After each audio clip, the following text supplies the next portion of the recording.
So I want to take a few minutes to go over some of my notes for the Elden Ring gameplay preview.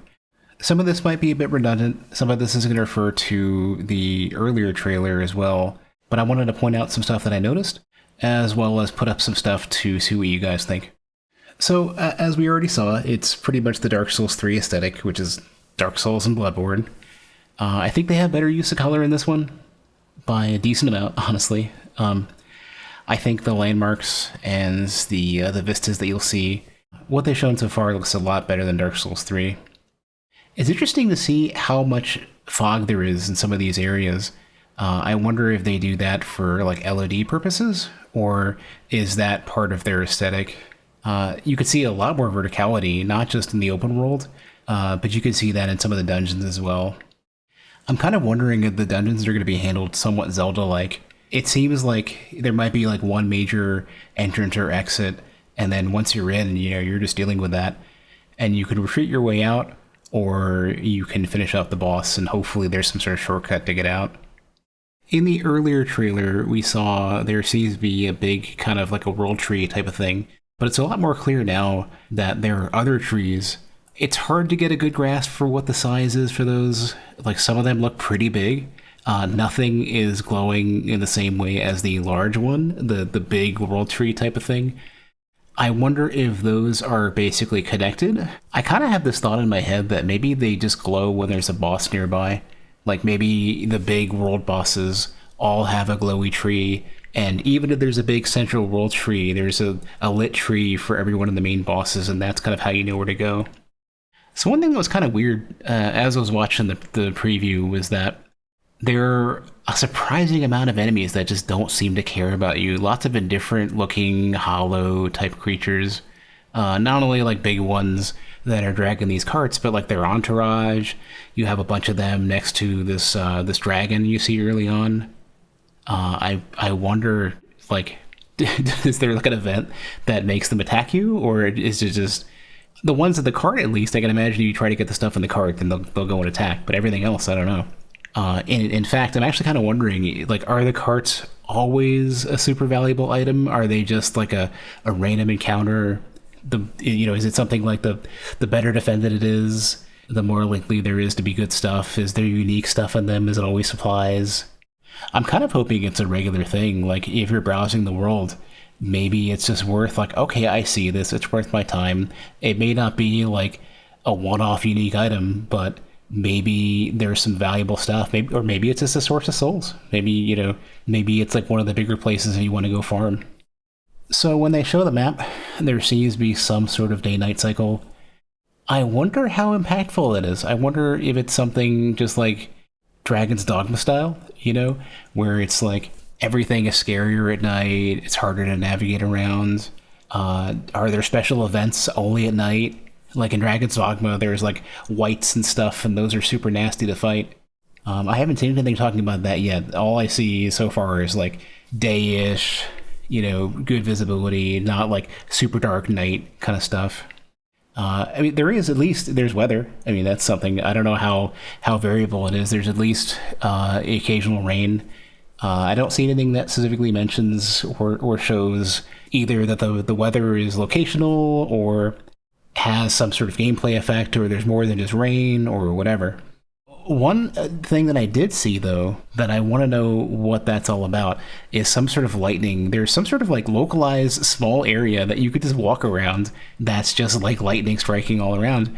But there's nothing that seems to be kind of in that space, so I want to know what that is. It's just like there's no reason that you couldn't just avoid it, so what does it do?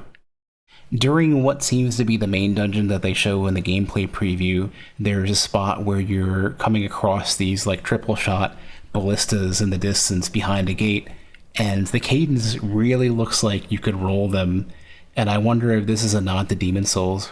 There's a spot in the Tower of Latria where you've got this giant statue that shoots tons and tons of arrows at you, but it's very consistent, so you can just dodge right through it if you're good. One part of the trailer points out that there are these like smaller side dungeons throughout the map, and you see like a co-op partner come with. I have a bit of concern with that because it looks suspiciously like a Chalice dungeon. I can't help but think that they're bringing that back. Like, if they have a giant world and they need to populate it with stuff to do, it just seems like something that would be so easy for them to bring back.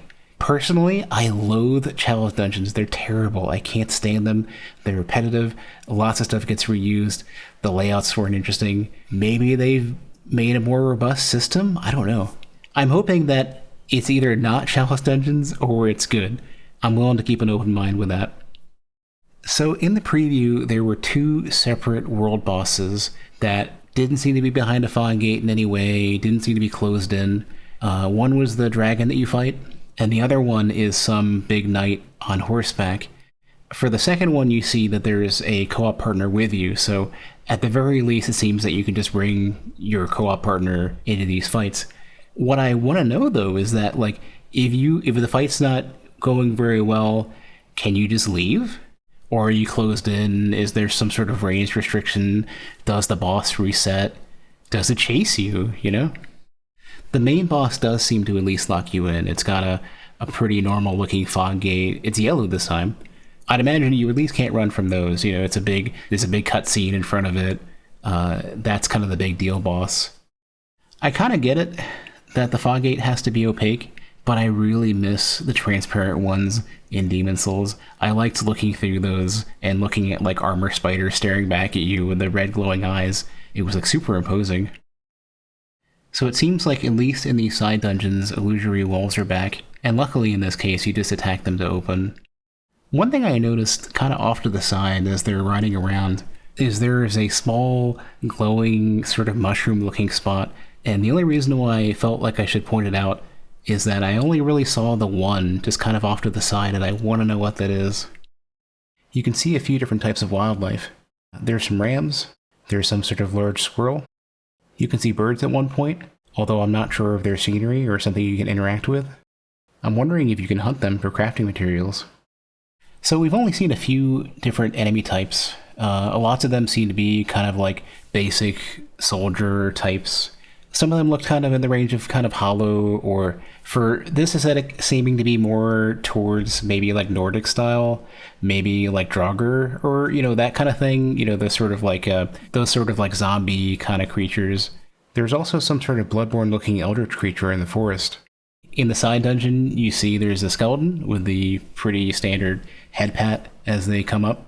There's some sort of less armored kind of hollow type enemy that backstabs you in the main dungeon. As you're walking across the rafters, there seems to be some sort of multi-limbed large enemy that you're trying to avoid. It kind of makes me wonder if these are sort of like a smaller incarnation of the boss that they show later in the video. So speaking of bosses, there's this sort of dragon world boss. Nothing too unique about that. Kind of fly, breathe fire, that sort of thing. What I did notice was that when you get a sort of like a visceral attack on the boss, there's a glowing eye spot to target. And I wonder if that's just to kind of call out that you can get that crit on it, or is that something that basically is special about the dragons? Like, there's all this sort of yellow energy that's really important. It's on the trees, it's in your souls, you know, your runes. I wonder if the dragons are a significant source of that or have some agency over it. There's another world boss that is a large knight on horseback. I think what stands out for that boss is that it has this like red electrical energy. It seems to be that there might be at least 3 types of spellcasting for this, and this boss uses one of them. It seems to be some sort of like dark arcane energy that we haven't seen. In the past, we've seen, you know, hexes, which are, you know, usually like dark smoky.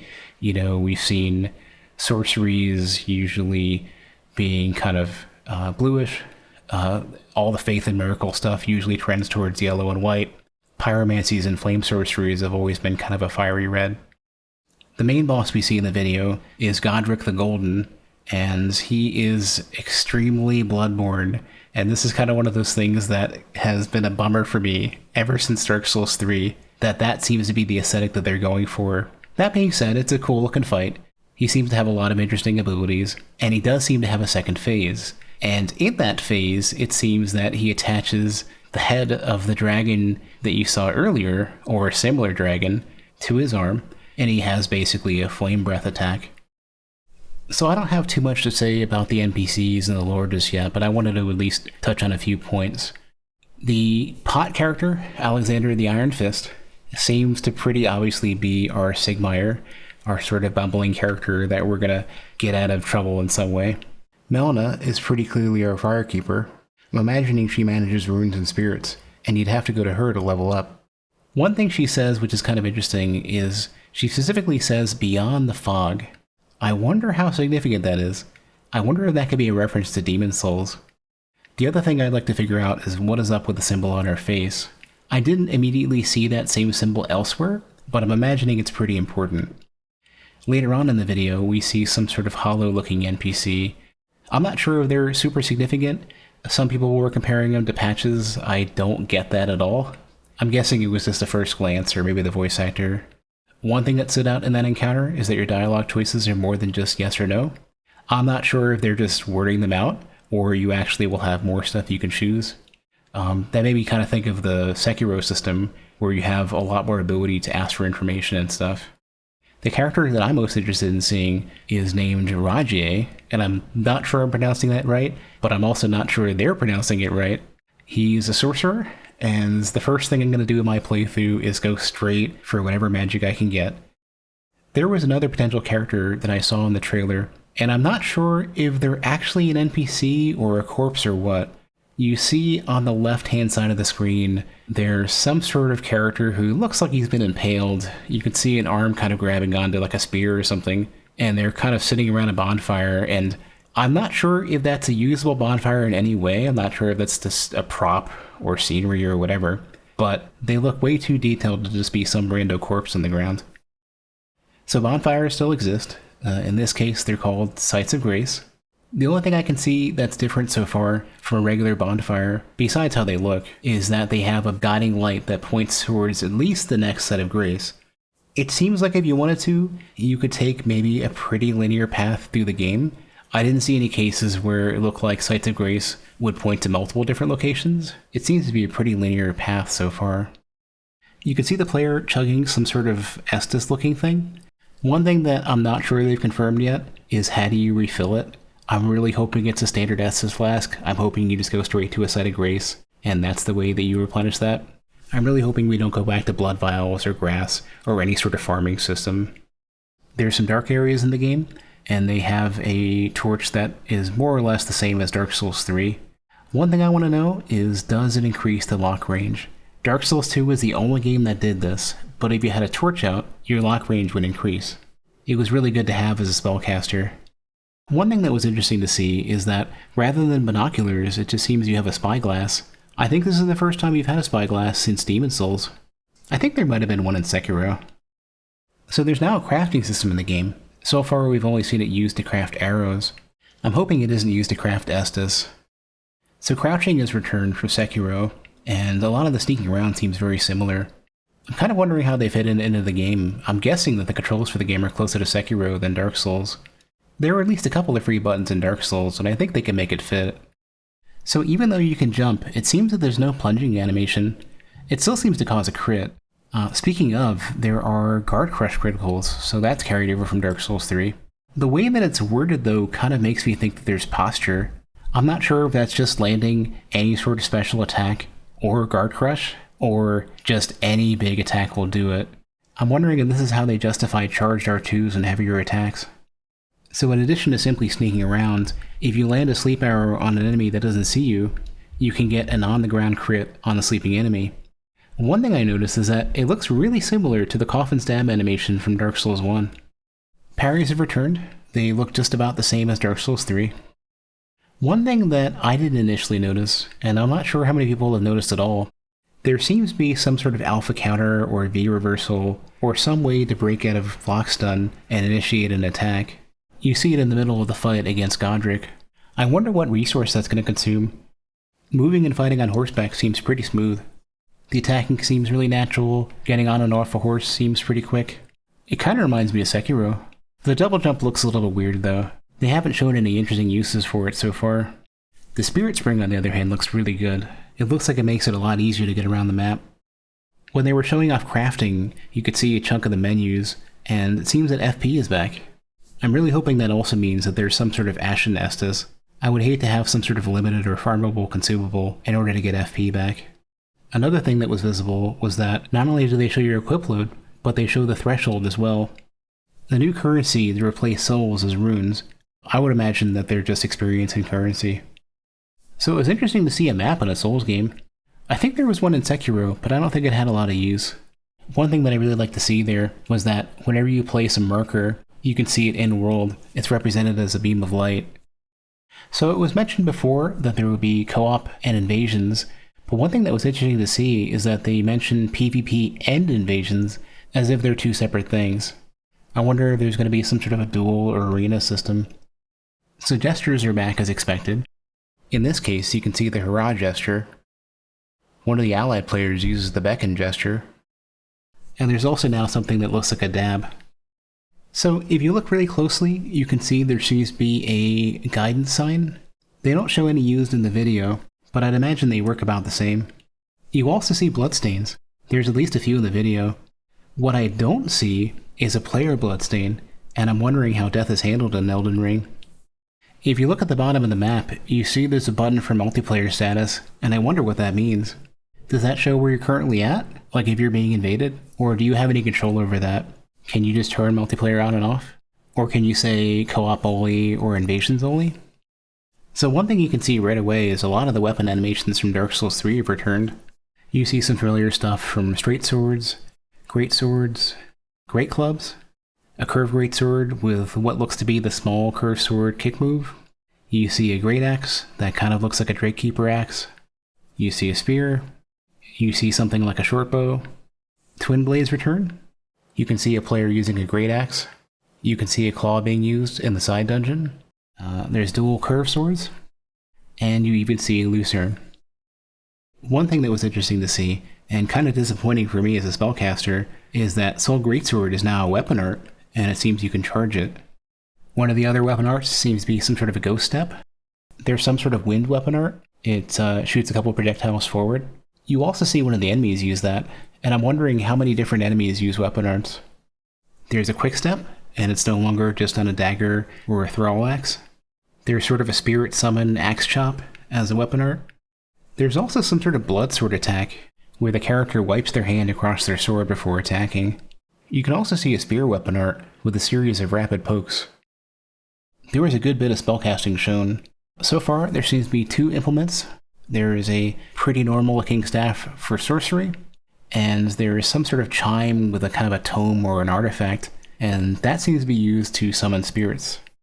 Among the normal sorcery looking spells that you see, there seems to be some sort of Farron dart. There's also some sort of soul bow. Soul shower returns, but it looks more like what Aldrich casts. Soul stream is back, but it looks like you channel it now. There's some sort of weapon buff you see, and I think it's probably a weapon art. You see the player starts two-handed, and they start casting it on their greatsword. There's also what looks to be maybe like a light or a spirit weapon buff. You see the ally player use it. So I mentioned the chime being used for some sort of spirit summons. You see a couple of these. One seems to be a group of spirits that kind of fight for you, and another one seems to be a large creature with a flail. It seems there's 2 different types of spirit summons that I can see so far. One is enemies that remain on the field and fight for you, and they can take damage. The other ones seem to be closer to a weapon art. They're sort of one and done. The horseback mini-boss you see earlier in the trailer uses some sort of a lightning storm spell, and I'd be shocked if that isn't a player spell. So one thing that was interesting to see is that the allied player uses a spell that looks very much like what Godric uses. It's the same fire-spitting dragon head that seems to be the same type of dragon that you see at the beginning of the video. There's one more spell that I'm not really sure about. You see the ally player reach towards the ground and start to do something. You don't get to see what it is, but there's definitely something going on there.